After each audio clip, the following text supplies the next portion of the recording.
अस्सलाम वालेकुम dear student. आज का हमारा लेक्चर है लीवर स्ट्रक्चर के बारे में। डियर स्टूडेंट, मॉलिक्यूल्स बहुत छोटे छोटे पार्टिकल्स होते हैं। हम किसी माइक्रोस्कोप के जरिए इनको विजुअलाइज नहीं कर सकते, लेकिन कुछ थ्योरेटिकल अप्रोचेस है जिसकी मदद से हम मॉलिक्यूल्स के स्ट्रक्चर को मालूम कर सकते हैं।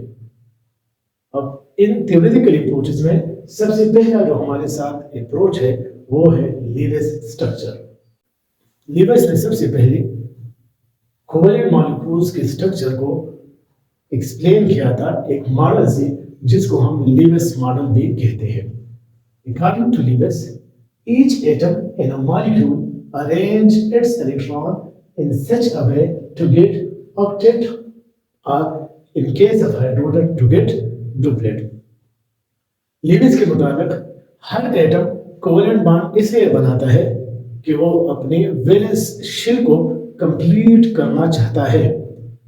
Every atom has a tendency to complete its valence shell, और इस वैलेंस शेल की कंप्लीशन के लिए लीविस ने ऑक्टेट और डुप्लेट रूल्स को इंट्रोड्यूस किया। According to Lewis, noble gases इसलिए बॉन्ड नहीं बनाते क्योंकि उनकी वैलेंस शेल कंप्लीट है, और नोबल गैसेस के वैलेंस शेल में 8 इलेक्ट्रॉन होते हैं मासिवाय हीलियम की, जिसकी वैलेंस शेल में 2 इलेक्ट्रॉन है। तो इस कंसेप्ट को लीविस ने अदर मॉलिक्यूल्स में भी अप्लाई किया। इन अकॉर्डिंग टू लीविस, हर मॉलिक्यूल्स चाहता है कि उसका इलेक्ट्रॉनिक क्लाउड भी नोबल गैसेस जैसा हो। According to Lewis, every atom want to attain noble gas configuration. For this purpose, every atom share its electron with other atoms to get octet or duplet. According to Lewis, key to bonding is electron sharing to get a full valence shell or to get a full octet. Now, Lewis के मुताबिक only valence electron involved in bonding. Lewis के मुताबिक bonding में सिर्फ valence electron involve होंगे, and these valence electron can be represented by dots, और इन valence electron को हम डॉट्स के जरिए रिप्रेजेंट करेंगे। and remember that group number indicate valence electron। अगर आप किसी एटम के वैलेंस इलेक्ट्रॉन मालूम करना चाहते हैं तो जिस ग्रुप से वो एलिमेंट बिलोंग्स करता है उस ग्रुप नंबर के मुताबिक उसके वैलेंस शेल में इलेक्ट्रॉन होंगे। फॉर एग्जांपल, अगर मैं फ्लोरीन्स के वैलेंस इलेक्ट्रॉन हम मालूम करना चाहते हैं, then fluorine belong to group 7A। Fluorine का ताल्लुक ग्रुप 7A से है, और इस ग्रुप नंबर से हम ये मालूम कर सकते हैं that fluorine has 7 valence electron, कि फ्लोरीन की वैलेंस शेल में 7 इलेक्ट्रॉन है। और अब इस 7 इलेक्ट्रॉन्स को हम फ्लोरीन्स के अराउंड 7 डॉट से जाहिर कर सकते हैं। इसी तरह hydrogen belong to group first A, and this means that hydrogen has 1 valence electron, और इस 1 valence electron को हम एक डॉट के जरिए जाहिर कर सकते हैं। Procedure to draw a Lewis structure. Lewis structure को ड्रा करने का तरीकाकार क्या है? तो लीविस स्ट्रक्चर को ड्रा करने के लिए हम कुछ स्टेप फॉलो करेंगे, और इन स्टेप्स की मदद से हम किसी भी मॉलिक्यूल्स के लिए लीविस स्ट्रक्चर ड्रा कर सकते हैं। सबसे पहला जो स्टेप है, ड्रॉ अ स्केलेटल स्ट्रक्चर। सबसे पहले आपने मॉलिक्यूल्स के लिए स्केलेटल स्ट्रक्चर ड्रा करना है। अब स्केलेटल स्ट्रक्चर से हमारा मतलब ये है कि इस मॉलिक्यूल में आपने ये मालूम करना है कि सेंट्रल एटम कौन सा है और टर्मिनल एटम कौन सा है। स्केलेटल स्ट्रक्चर का मतलब यह है कि आपने एक एटम को सेंटर में लिखना है और बाकी एटम्स को उस सेंट्रल एटम के अराउंड अरेंज करने हैं। अब सबसे पहला पॉइंट यह है कि हम किस तरह मालूम करेंगे कि सेंट्रल एटम कौन सा है और टर्मिनल एटम्स कौन से हैं। तो सेंट्रल एटम्स के आइडेंटिफिकेशन के लिए हमारे साथ कुछ पॉइंट है जिसकी मदद से हम सेंट्रल एटम इजीली रिकॉग्नाइज कर सकते हैं। सबसे पहला पॉइंट हमारे साथ है ऐसा एटम जिसकी एटॉमिसिटी लो, तो वो सेंटर में होगा, और बाकी जो एटम्स हैं वो उस सेंट्रल एटम के अराउंड अरेंज होंगे, और उनको हम कहेंगे टर्मिनल एटम्स। फॉर एग्जांपल अगर मेरे साथ एक मॉलिक्यूल है Bf3, तो Bf3 में बोरान की एटॉमिसिटी 1 है और फ्लोरीन की एटॉमिसिटी 3 है। इसका मतलब ये हुआ कि इस Bf3 में boron is central atom and the 3 fluorines are terminal atoms. तो सबसे पहले टर्मिनल और सेंट्रल एटम्स की पहचान आप एटॉमिसिटी के जरिए कर सकते हैं। चिकम एटम्स तादाद कमी 9% की चिकम एटम्स तादाद सेवाई आगोबर सेंट्रल एटम ना चापियरा अरेंज ता समोने शिकेरे चेहरा देश सुदना प्रमेंस के लिए चापियरा शे पर कम लगते आगो परसेंटर की बाकी ज्यादा एटम बती चापियरा शे। अगर एटॉमिसिटी एटम्स के सेम हो तो फिर हम क्या करेंगे? तो अगर एटॉमिसिटी सेम हो देन हम सेकंड रूल से अप्लाई करेंगे और वो है atom with low ionisation energy will be in centre. अगर एटॉमिसिटी मुख्तलिफ एटम्स के एक जैसे हो तो जिस एटम की आयनाइजेशन एनर्जी लो होगी वो आपके साथ सेंटर में होगा। फॉर एग्जांपल अगर मेरे साथ एक मॉलिक्यूल है SOCl2 थायमिल क्लोराइड, तो अब इस थायमिल क्लोराइड में सल्फर और ऑक्सीजन दोनों की एटॉमिसिटी लो है। सल्फर की एटॉमिसिटी 1 है और ऑक्सीजन की भी 1 है, तो दोनों की एक एक एटम मौजूद है। लेकिन हमें पता है that ionisation energy of sulphur is less than oxygen, तो इसी वजह से सल्फर हमारे साथ इस मॉलिक्यूल में होगा सेंट्रल एटम। तो पहला स्टेप हमारे साथ हुआ कि सबसे पहले आप लोगों ने स्केलेटल स्ट्रक्चर ड्रा करना है, और स्केलेटल स्ट्रक्चर का मतलब है कि आपने एक एटम को सेंटर में रखना है और बाकी एटम्स को उस सेंट्रल एटम के अराउंड में अरेंज करने हैं। फॉर एग्जांपल अगर मैं Bf3 का स्केलेटल स्ट्रक्चर ड्रा करूं तो बोरान सेंटर में होगा और ये तीनों क्लोरीन इसके सराउंड में अरेंज होंगे। इसी तरह अगर मैं थायमिल क्लोराइड का स्केलेटल स्ट्रक्चर ड्रा करूं तो सल्फर सेंटर में होगा और एक ऑक्सीजन और 3 क्लोरीन इसके सराउंड में अरेंज होंगे। Let's explain these steps by taking the example of NH3। तो सबसे पहले NH3 में हमारे साथ सेंट्रल एटम हो जाएगा नाइट्रोजन और टर्मिनल एटम्स हो जाएगी हाइड्रोजन। तो अगर स्केलेटल स्ट्रक्चर में ड्रा करूं तो नाइट्रोजन सेंटर में लिखूंगा, एक हाइड्रोजन एक तरफ, एक हाइड्रोजन इस तरफ और एक हाइड्रोजन इस तरफ। Now the second step is count total valence electron. इस मॉलिक्यूल में जितने भी एटम है सारे एलिमेंट्स के वैलेंस इलेक्ट्रॉन को काउंट करो। NH3 में एक एलिमेंट है नाइट्रोजन और 3 हाइड्रोजन है।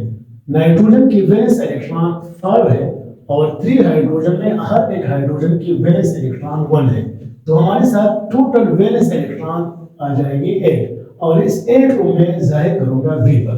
तो सेकंड स्टेप ये हुआ कि मॉलिक्यूल में जितने भी एटम्स है सारे एटम्स की वैलेंस इलेक्ट्रॉन के सम को मालूम करो और इस सम को हम V से रिप्रेजेंट करेंगे। The third step is count total electron needed for octet or for duplet. Duplet in case of hydrogen. So यहाँ पर मेरे साथ एग्जांपल है NH3 का। नाइट्रोजन octet रूल्स ओबे करता है, तो नाइट्रोजन अपने वैलेंस शेल में 8 इलेक्ट्रॉन रखेगा और हर एक हाइड्रोजन अपने वैलेंस शेल में 2 इलेक्ट्रॉन रखेगा।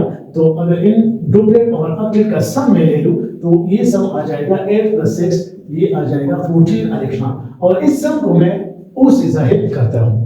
तो स्टेप 2 में हम वैलेंस इलेक्ट्रॉन को काउंट करेंगे और स्टेप 3 में हम इलेक्ट्रॉन नीडेड फॉर ऑक्टेट और डुप्लेट काउंट करेंगे। Now count bonding electrons. अब जो मेन स्टेप है वो ये है कि इस मॉलिक्यूल में बॉन्ड्स कितने होंगे, तो बॉन्ड्स को काउंट करने के लिए आप लोगों को मैं बॉन्डिंग इलेक्ट्रॉन मालूम करना चाहता हूं।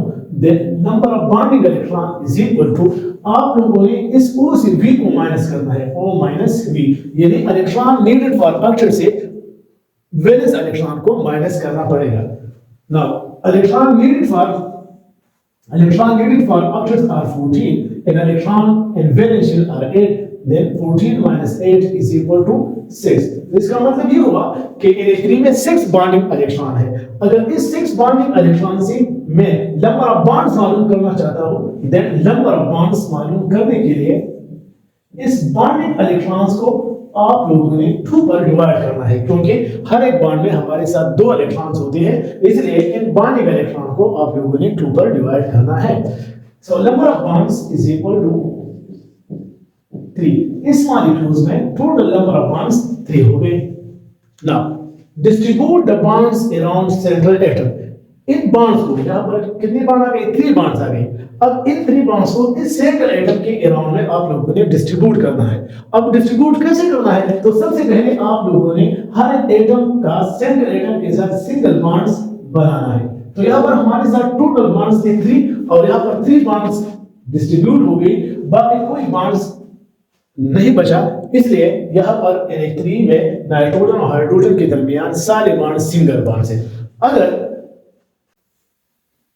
Number of bonds are greater than atoms, अगर किसी मॉलिक्यूल्स में नंबर ऑफ बॉन्ड्स एटम से ज्यादा हो तो इस केस में आप लोगों ने मल्टीपल बॉन्ड्स बनाने हैं। मल्टीपल बॉन्ड्स बनाने हैं, और मल्टीपल बॉन्ड्स का मतलब है कि अगर जरूरत है तो डबल बॉन्ड्स बना लो या ट्रिपल बॉन्ड्स बना लो। Step number 6, count non bonding और लोन पेयर इलेक्ट्रॉन। मॉलिक्यूल में लोन पेयर मालूम करनी है या नॉन बॉन्डिंग इलेक्ट्रॉन मालूम करने हैं। अब नॉन बॉन्डिंग इलेक्ट्रॉन मालूम करने के लिए हमारे साथ फार्मूला है दैट लोन पेयर और non bonding electron is equal to 1 और 2 into V minus B, where V means valence electron and B means bonding electron. और total lone pairs अगर मालूम करना चाहते हैं, then lone pair is equal to 1 और 2. NH3 में total valence electron हमने पहले स्टेप में कैलकुलेट की थी और वो valence electron थी 8. bonding electron हमने जब कैलकुलेट की तो वो आ गई थी 6. तो 8 से 6 माइनस करके 2 पर जब हम डिवाइड करते हैं तो इसका आंसर आता है 1। इसका मतलब ये हुआ कि इस NH3 में एक लोन पेयर है।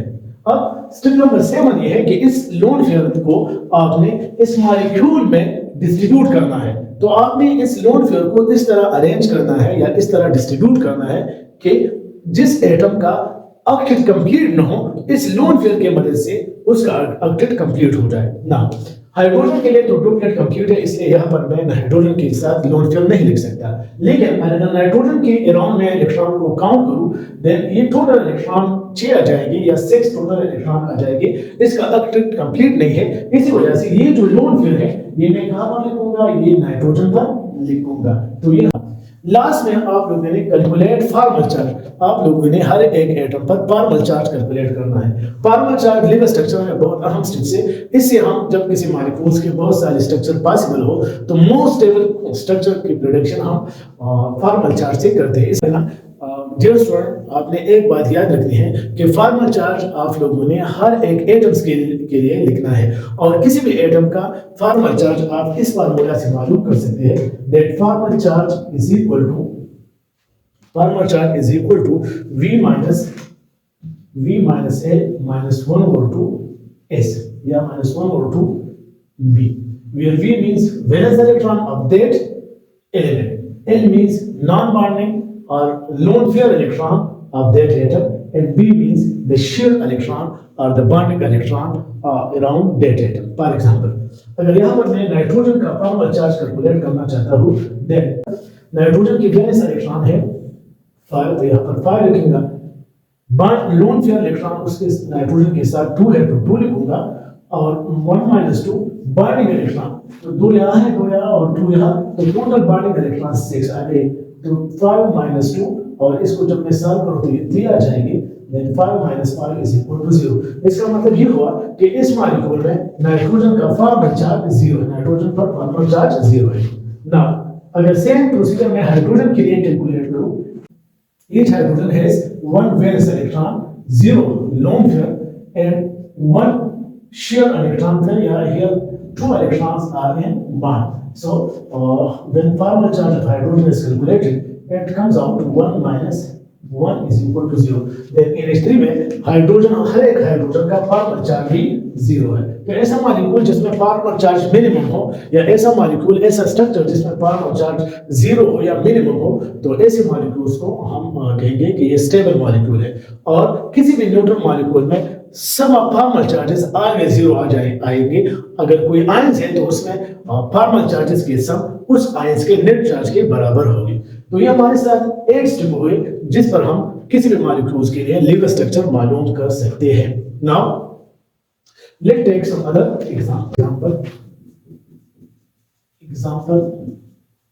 2, which is carbon dioxide. Now let's use the steps, or let's use these steps and draw the structure of carbon dioxide. Then the first step is to draw the skeleton structure. तो skeleton structure में अब carbon की atomicity 1 है, so carbon is central atom and oxygen is terminal atom. सबसे पहले हमने इस molecule में टर्मिनल और सेंट्रल एटम को मालूम किया। अब जब हम इस मॉलिक्यूल के लिए सबसे पहले स्केलेटन ड्रा करेंगे, तो स्केलेटन ड्रा करने के लिए हम कार्बन को सेंटर में लिखेंगे, एक ऑक्सीजन को एक तरफ लिखेंगे और दूसरे ऑक्सीजन को हम दूसरी तरफ लिखेंगे। सेंट्रल एटम को आप सेंटर में लिखें और बाकी एलिमेंट्स को आप इस एटम के अराउंड अरेंज करें। नाउ सेकंड स्टेप, ये तो फर्स्ट स्टेप हुआ। Second step is to count total valence electron which is V को काउंट करो। Oxygen has 6 valence electron, carbon has 4 valence electron, and the second oxygen also has 6 valence electron. So the total number of valence electrons come out to be 16. Now count electron needed for octet. Oxygen भी octet बनाता है, carbon भी octet बनाता है और ये oxygen भी octet बनाता है. So the total electron needed for octet comes out to be 24. Now count bonding electron. Bonding electron count करो, तो bonding electron के लिए हम उस V माइनस करते हैं और फिर जो नंबर आता है उसको हम 2 पर डिवाइड करते हैं बॉन्ड्स को मालूम करने के लिए। तो वो हमारे साथ है 24, बॉन्ड वैलेंस इलेक्ट्रॉन है 16, सो 24 माइनस 16 ये 8 आ जाएंगे। 8 आपके साथ बॉन्डिंग इलेक्ट्रॉन है। अगर आप नंबर ऑफ बॉन्ड्स मालूम करना चाहते हैं कि बॉन्ड पेयर या नंबर ऑफ बॉन्ड्स कितने हैं, तो इस 8 को 2 पर डिवाइड करेंगे क्योंकि हर एक बॉन्ड में 2 इलेक्ट्रॉन्स होते हैं। तो जब 2 पर डिवाइड करते हैं तो 4 आता है। इसका मतलब ये हुआ कि कार्बन डाइऑक्साइड में 4 बॉन्ड्स हैं। तो ये जो 4 बॉन्ड्स आ गए हैं, इस 4 बॉन्ड्स को आप लोगों ने डिस्ट्रीब्यूट करना है कार्बन डाइऑक्साइड में। तो सबसे पहले हम लोगों ने एक बॉन्ड लगाया, एक ऑक्सीजन और कार्बन के दरमियान और दूसरे ऑक्सीजन और कार्बन के दरमियान। अब 2 बॉन्ड्स बाकी रहते हैं, बॉन्ड्स को हम इस तरह डिस्ट्रीब्यूट करेंगे कि एक दूसरा बॉन्ड कार्बन और ऑक्सीजन के दरमियान यहाँ बनाएंगे और एक बॉन्ड हम यहाँ पर बनाएंगे। तो टोटल हमारे साथ 4 बॉन्ड डिस्ट्रीब्यूट हो गए। 2 बॉन्ड एक कार्बन और ऑक्सीजन के दरमियान बन गए और 2 बॉन्ड दूसरे ऑक्सीजन और कार्बन के दरमियान बन गए। Now let determine the lone pair. अब लोन पेयर मालूम करना है, तो लोन पेयर मालूम करने के लिए फार्मूला था दैट आप लोगों ने वैलेंस इलेक्ट्रॉन से बॉन्ड इलेक्ट्रॉन माइनस करनी है और फिर इस नंबर को 2 पर डिवाइड करना है। So valence electrons are 16 and bonding electrons are 8. So 16 minus 8 divided by 2 comes out 16 से जब हम 8 माइनस करते हैं तो 8 आ जाता है। तो total lone pair comes out to be 4. 4 lone pairs को आप लोगों ने कार्बन डाइऑक्साइड में डिस्ट्रीब्यूट करना है और इस तरह डिस्ट्रीब्यूट करना है कि एटम्स का ऑक्टेट कंप्लीट हो जाए। नाउ ऑक्सीजन के साथ यहाँ पर टोटल 4 इलेक्ट्रॉन है, तो यहाँ पर मैं 2 लोन पेयर लिख सकता हूँ, बाकी 2 लोन पेयर बच गए हैं। तो इस ऑक्सीजन के पास भी 4 इलेक्ट्रॉन है, तो 2 लोन पेयर यहाँ पर भी मैं लिख सकता हूँ। तो ये कार्बन डाइऑक्साइड का लीवर स्ट्रक्चर हुआ। नाउ ऑक्सीजन का परमाणु चार्ज हो जाएगा। ऑक्सीजन के वैलेंस इलेक्ट्रॉन है 6, लोन पेयर उसके सराउंड में है 4 -1 और 2 और बॉन्डिंग इलेक्ट्रॉन भी है 4। So 6 minus 6 is equal to 0. तो यहाँ पर ऑक्सीजन का परमाणु चार्ज आ जाएगा 0।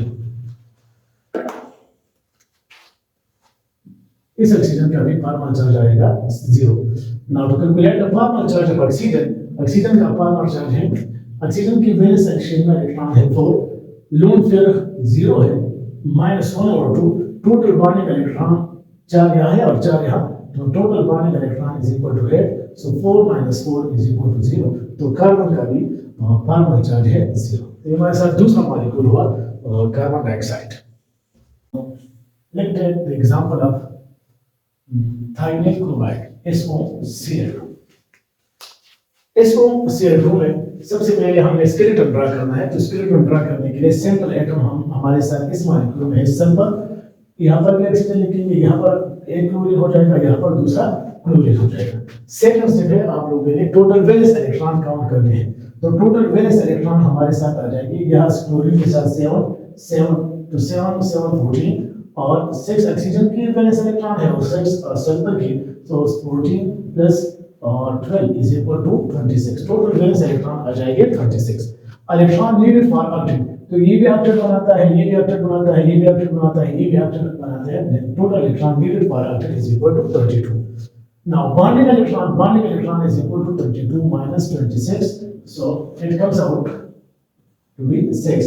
और अगर हम बॉन्ड्स नंबर बॉन्ड्स काउंट करना चाहते हैं या bond pair, so bond pair is equal to 6 divide by 2 is equal to 3, तो 3 बॉन्ड पेयर आ जाएगी। अब इन 3 बॉन्ड पेयर को इस मॉलिक्यूल में हमने डिस्ट्रीब्यूट करना है, तो एक बॉन्ड हम यहाँ पर लिखेंगे, एक बॉन्ड यहाँ पर लिखेंगे और एक बॉन्ड यहाँ पर लिखेंगे, तो ये हमारे साथ स्केलेटल स्ट्रक्चर होगा।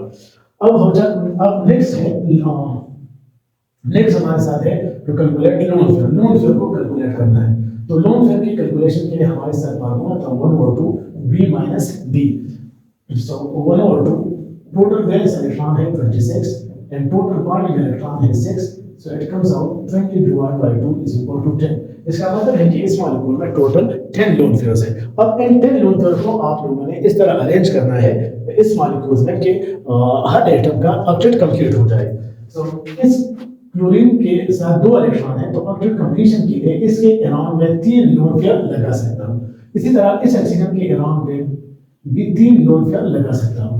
6 लोन फेयर डिस्ट्रीब्यूट हो गए, 4 बाकी रहेंगे। इस क्लोरीन के ऑक्टेट कंप्लीशन के लिए यह इसके अराउंड में भी 3 लोन फेयर डिस्ट्रीब्यूट हो सकते हैं।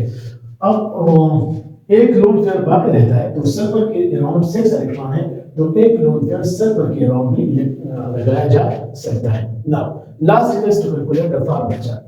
तो अगर सल्फर का फॉर्मल चार्ज मैं कैलकुलेट करना चाहूं, सल्फर के साथ वैलेंस इलेक्ट्रॉन है 6, लोन फेयर है 2 माइनस 1 और 2, बॉन्डिंग इलेक्ट्रॉन है 2 2 और 2 6, सो ये आ जाएगा 6 माइनस 5 इज इक्वल टू +1। तो यहाँ पर सल्फर का फॉर्मल चार्ज है +1, तो यहाँ पर मैं लिखूंगा +1 फॉर्मल चार्ज। अब formal charge of chlorine, chlorine का फॉर्मल चार्ज क्या है? सो कैलकुलेट। क्लोरीन की वैलेंस इलेक्ट्रॉन है 7, बॉन्डिंग इलेक्ट्रॉन है 6 माइनस 1 और 2 और बॉन्डिंग इलेक्ट्रॉन है 2। लोन फेयर और नॉन बॉन्डिंग इलेक्ट्रॉन 6 है और बॉन्डिंग इलेक्ट्रॉन 2 है, तो ये आ जाएगा 6 माइनस 7 इज इक्वल टू 0। तो इसका मतलब ये हुआ कि इस क्लोरीन का और इस क्लोरीन का फॉर्मल चार्ज है 0। ना ऑक्सीजन, तो ऑक्सीजन के फॉर्मल चार्ज को अगर हम कैलकुलेट करूं, तो ऑक्सीजन की वैलेंस में है 6 इलेक्ट्रॉन, नॉन बॉन्डिंग इलेक्ट्रॉन भी 6 है, -1 और 2 और बॉन्डिंग इलेक्ट्रॉन 2 है, तो 6 माइनस 7 आ जाएगा -1। इसका मतलब ये हुआ कि ऑक्सीजन का फॉर्मल चार्ज है +1 सॉरी -1। अब -1 और +1, तो -1 और +1 से नेट चार्ज 0 आ जाता है। किसी भी न्यूट्रल मॉलिक्यूल के लिए sum of formal charge is always 0। Now what are the application of Lewis structure? तो सबसे पहले लीवर स्ट्रक्चर से हम स्टेरिक नंबर को मालूम कर सकते हैं। सबसे पहले एप्लीकेशन लीवर स्ट्रक्चर का है determination of steric number. Now what is steric number? Steric number is the sum of total atoms and lone pair around central atom। Central atom के अराउंड जितने एटम्स होते हैं और जितने सेंट्रल एटम के around lone pair है, दोनों के सम को हम कहते हैं steric number. So steric number is equal to number of bonded atoms plus lone pair. For example, अगर मैं NH3 मॉलिक्यूल्स ले लूं और NH3 मॉलिक्यूल्स का लीवर स्ट्रक्चर ड्रा करूं, तो लीवर स्ट्रक्चर NH3 मॉलिक्यूल का इस तरह है कि नाइट्रोजन के अराउंड 3 हाइड्रोजन है और एक लोन पेयर है। तो नाइट्रोजन का स्टेरिक नंबर यहां पर हो जाएगा स्टेरिक नंबर ऑफ नाइट्रोजन। तो सराउंडेड एटम्स 1 2 3 नाइट्रोजन के साथ बॉन्डेड एटम है एंड 1 इज लोन पेयर, तो यहां पर नाइट्रोजन का स्टेरिक नंबर आ जाएगा 4। इसी तरह अगर मैं एक और मॉलिक्यूल्स ले लूं और कार्बन डाइऑक्साइड, तो अगर कार्बन डाइऑक्साइड का लीवर स्ट्रक्चर हम ड्रा करें, तो लीवर स्ट्रक्चर कार्बन डाइऑक्साइड का इस तरह आता है। और अगर कार्बन का स्टेरिक नंबर मैं काउंट करूं, steric number of carbon, So यहाँ पर bonded atom 2 है और lone pair 0 है. So the steric number of carbon in this molecule is 2. Steric number is very important term. Steric number से हम बहुत सारी चीजों के बारे में मालूमात हासिल कर सकते हैं, जैसा कि हम किसी मॉलिक्यूल के लिए विस्पर स्ट्रक्चर या हाइब्रिडाइजेशन मालूम करना चाहते हैं, तो वहाँ पर हम स्टेरिक नंबर से हेल्प ले सकते हैं. स्ट्रक्चर का दूसरा एप्लीकेशन ये है कि लीवर स्ट्रक्चर की मदद से हम ये मालूम कर सकते हैं कि सेंट्रल एटम या किसी मॉलिक्यूल में हर एटम के साथ लोन पेयर कितने हैं. तो हर एक एटम के साथ कितने लोन पेयर है, लीवर स्ट्रक्चर से हम ये मालूम कर सकते हैं. फॉर एग्जांपल, हमने थायोनाइल क्लोराइड का जो स्ट्रक्चर ड्रा किया, तो उस स्ट्रक्चर के मुताबिक हर एक क्लोरीन के साथ 3 लोन पेयर है, ऑक्सीजन के साथ भी 3 लोन पेयर है और सल्फर के साथ 1 लोन पेयर है. तो यहाँ पर हम नंबर ऑफ लोन पेयर भी मालूम कर सकते हैं. थर्ड एप्लीकेशन हमारे साथ है कि लीवर स्ट्रक्चर से हम नंबर ऑफ बॉन्ड पेयर या शेयर इलेक्ट्रॉन भी मालूम कर सकते हैं. तो ऑक्टेट रूल्स, कहां पर ऑक्टेट रूल्स पालन नहीं होते? तो ऑक्टेट रूल्स बहुत सारे मॉलिक्यूल्स में पालन नहीं होते. स्पेशली हमारे साथ जो इलेक्ट्रॉन डिफिशिएंट मॉलिक्यूल होते हैं, इलेक्ट्रॉन डिफिशिएंट मॉलिक्यूल्स में ऑक्टेट रूल्स पालन नहीं होते. फॉर एग्जांपल, अगर मैं BF3 का स्ट्रक्चर लिखूं, तो BF3 की लीवर स्ट्रक्चर के मुताबिक बोरान के अराउंड 3 क्लोरीन है. तो यहाँ पर बोरान के साथ टोटल इलेक्ट्रॉन 6 इलेक्ट्रॉन आते हैं और इसका ऑक्टेट कंप्लीट नहीं है. तो ये ऐसे मॉलिक्यूल जहाँ पर सेंट्रल एटम का ऑक्टेट कंप्लीट नहीं होता, ऐसे मॉलिक्यूल्स को हम इलेक्ट्रॉन डिफिशिएंट मॉलिक्यूल कहते हैं. दूसरा एग्जांपल हमारे साथ है BeCl2. अब BeCl2 में बोरान बेरिलियम के अराउंड 2 क्लोरीन है. तो इस तरह बेरिलियम के सराउंड में 4 इलेक्ट्रॉन आ जाती है और यहाँ पर भी ऑक्टेट कंप्लीट नहीं है. तो ऐसे मॉलिक्यूल्स जो इलेक्ट्रॉन डिफिशिएंट मॉलिक्यूल्स होते हैं, वहाँ पर ऑक्टेट रूल्स ओबे नहीं करते. इसी तरह ऑड इलेक्ट्रॉन स्पीशीज में भी ऑक्टेट रूल्स ओबे नहीं होते. ऑड इलेक्ट्रॉन स्पीशीज जो होते हैं, जहाँ पर वेरियस इलेक्ट्रॉन ऑड आ जाते हैं, जहाँ पर अनशेयर्ड इलेक्ट्रॉन या ऑड इलेक्ट्रॉन होते हैं, वहाँ पर ऑक्टेट रूल्स ओबे नहीं होते. फॉर एग्जांपल, हमारे साथ अगर CH3 और मिथाइल रेडिकल है, so methyl radical has total valence electron equal to 7. यहाँ पर total valence electron 7 है. और अगर ऑक्टेट के इलेक्ट्रॉन को मैं काउंट करूं, तो कार्बन के लिए 8 आ जाएगा और हर एक हाइड्रोजन के लिए 2 इलेक्ट्रॉन आ जाएंगे. तो इसी तरह total electron needed for octet comes out to be 14. अब बॉन्डिंग इलेक्ट्रॉन हम मालूम करते हैं, जब उस भी हम माइनस करते हैं, तो 14 से जब 7 माइनस होता है तो 7 इलेक्ट्रॉन आते हैं. अब 7 इलेक्ट्रॉन्स सेंट्रल एटम के अराउंड होते हैं और 7 इलेक्ट्रॉन को जब मैं 2 पर डिवाइड करता हूँ और नंबर ऑफ बॉन्ड्स बनाता हूँ, तो इससे कंप्लीट नंबर्स नहीं आता. 7 divide by 2 is equal to 3.5. Half bond आप किसी मॉलिक्यूल्स के अराउंड पर नहीं बना सकते. इसी वजह से यहाँ पर भी ऑक्टेट रूल्स ओबे नहीं होते. और थर्ड जो लिमिटेशन है, जो बैकग्राउंड है, तो ऑक्टेट रूल्स वो है electron rich molecule. Electron rich molecules में भी ऑक्टेट रूल्स ओबे नहीं होते. फॉर एग्जांपल, अगर मैं PCl5 का एग्जांपल ले लूं, तो यहाँ पर फास्फोरस के अराउंड 5 क्लोरीन है. तो फास्फोरस के साथ यहाँ पर 10 इलेक्ट्रॉन होते हैं. तो ये 10 इलेक्ट्रॉन भी यहाँ पर भी ऑक्टेट रूल्स ओबे नहीं हो रहे.